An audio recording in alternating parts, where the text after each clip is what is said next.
Hello, welcome back to our YouTube channel today. I'm thrilled to take you on an action-adventure fantasy movie from 2024 called Damsel.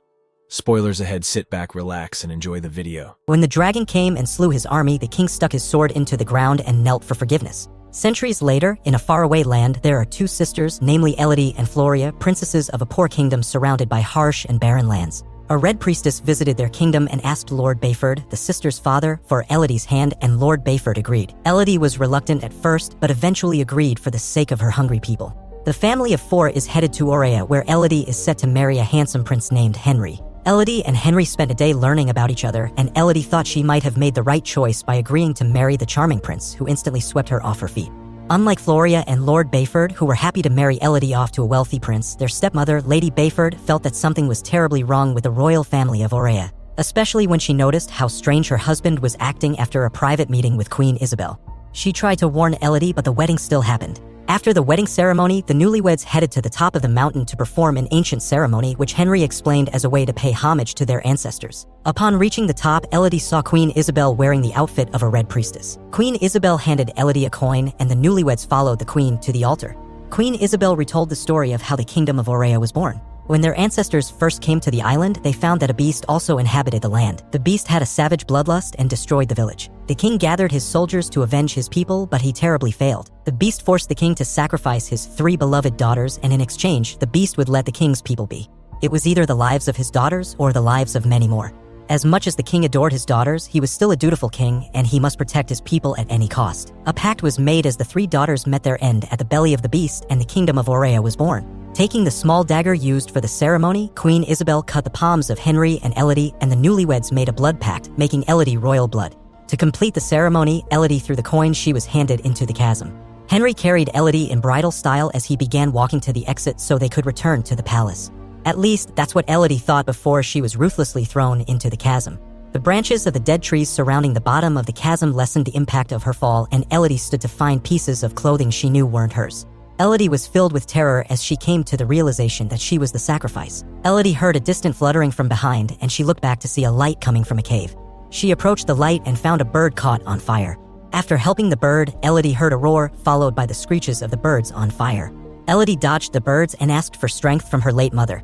This term seemed to catch the attention of the dragon, and Elodie hid upon seeing the beast. The dragon spoke of the scent of royalty coming from Elodie, and the latter realized it was Henry's blood mixed with hers that the dragon was smelling. The dragon breathed out fire, and Elodie ran to avoid it. Elodie screamed when she stumbled upon the scorched body of a woman she recognized as the beautiful woman she saw on the day she arrived at the palace. Elodie hid and stayed quiet to prevent the dragon from finding her. After a while, when she couldn't hear the dragon anymore, Elodie used the accessory on her gown to make a light and find her way out of the cave. She crawled on a narrow path, but slipped and fell to a lower level. Elodie found herself looking at a glowing cave. She weakly approached whatever it was that was glowing, but was stopped by a pit. Elodie gathered the courage and jumped to the other side. She slipped, but her dress's accessory luckily got caught between the stones, and Elodie used the sharp object put inside her corset to climb up. The glowing things on the wall turned out to be glowworms, and Elodie took a handful of them to serve as a light before she approached the puddle of water she found nearby. She drank from the puddle, but it was disgusting, so she stood in the middle of it with her neck craned up, catching the droplets of water falling from the ice shards above. But then the ice melted, and Elodie jumped away to dodge the dragon's fire. She ran until she went down a narrow part of the cave where the dragon couldn't reach. Elodie found more pieces of clothing, and written on the wall were the names of all the women sacrificed before her.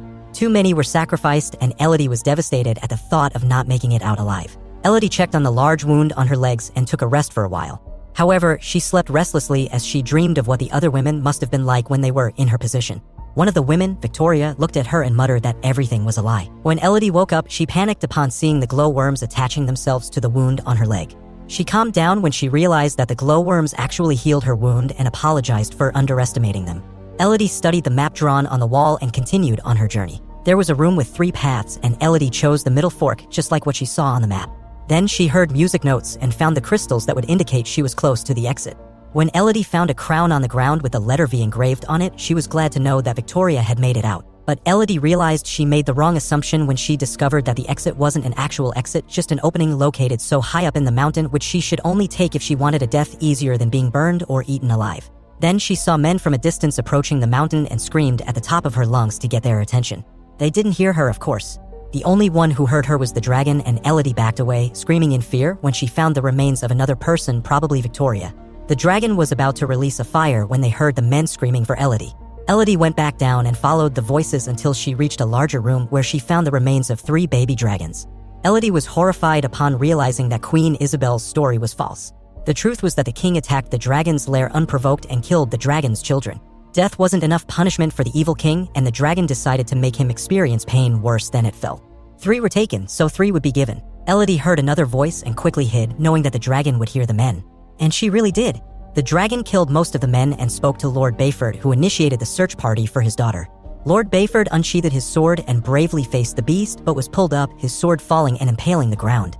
Upon learning that the man before her was the father of the sacrifice, the dragon ordered him to call Elodie.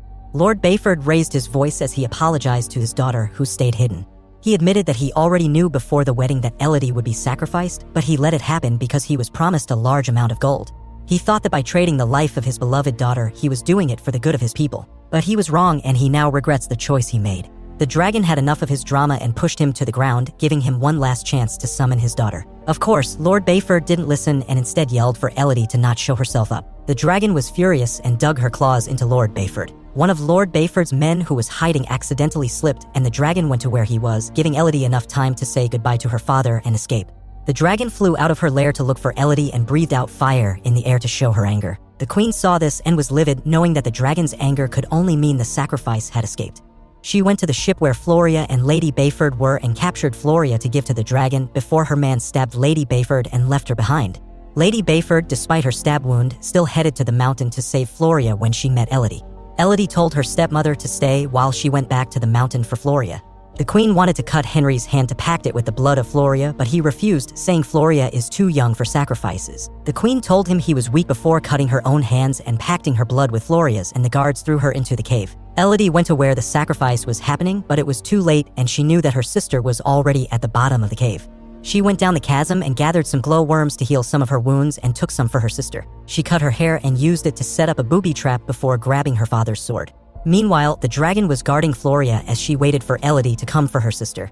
She heard a clanging from a distance, which was actually just Elodie's booby trap, and flew to where the sound came from. Elodie ran to her sister the moment the dragon left and helped her sister hide before the dragon came back. When the dragon found Floria hiding, Elodie seized the opportunity to point the sword at the dragon's eye. The dragon mocked her, stating that the sword wouldn't kill her but would make her angry. But killing the dragon wasn't Elodie's plan, because she knows that, just like her, the dragon was just wrong too. Elodie tried to explain the truth to the dragon. The girls she was killing were not the daughters of the king who killed his baby dragons, but instead random daughters from another kingdom. Elodie tried to explain the truth to the dragon, but it only angered the dragon, who refused to believe that Elodie was speaking the truth. She released a fire that hit Elodie. Luckily, there was water behind Elodie. Elodie resurfaced and ran towards the sword she accidentally dropped, but was pinned to the ground by the dragon, who dug her talons into Elodie. Elodie stabbed the dragon's eye, and the beast threw her away in pain, coincidentally throwing her right beside the sword that Elodie had drawn into the dragon's chest. Elodie screamed that she wasn't one of the royal family, but the dragon didn't believe her because the scent of Henry's blood still lingered. Elodie stabbed the dragon's hand that was holding her and got thrown away again. Elodie walked towards a pillar as the dragon limped behind her. Elodie provoked the dragon, and the beast released a fire, which, with the help of a rock formation behind Elodie, returned to her. The dragon lay weakly on the ground, and Elodie seized the moment to explain the truth, that she wasn't of royal blood and that she was just used by the royal family. Seeing as the dragon was easing up, Elodie used the glowworms to heal the dragon's wounds. Then she returned to the palace to crash the third wedding and stop the evil royals from sacrificing yet another innocent woman.